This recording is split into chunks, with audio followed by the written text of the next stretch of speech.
long-running community staple missing for the past 2 summers could return to Princeville, but only with your help. Good Wednesday evening. I'm Tyler Lopez. And I'm Lizzie Siles. Thank you for joining us. A nonprofit is looking to raise money to reopen the Princeville Aquatic Center. Madison Porter explains more from the studio in our top story.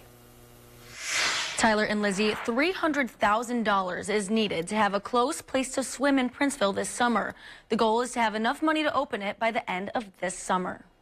The Princeville pool has sat silent for the last 2 summers. Its floor is a quiet bed for moss and weeds. But in its prime, echoes of laughter and splashing water could be heard across town. So I'm just hoping to see that again.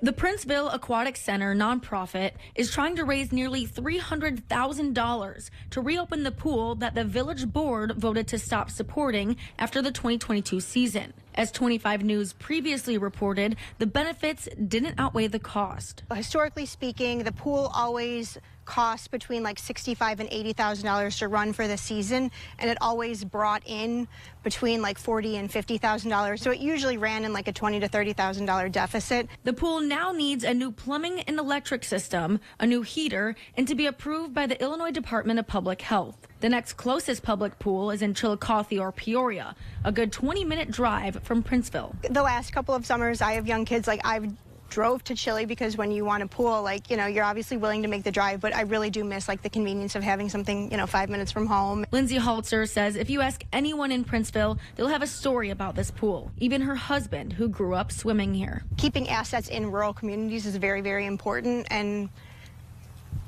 if I don't fight for them, who will? The Princeville Aquatic Center nonprofit has already raised $56,000, which means they have about $250,000 left to go. Lindsay Halter says people in Princeville Mailing District will get flyers with more information this week.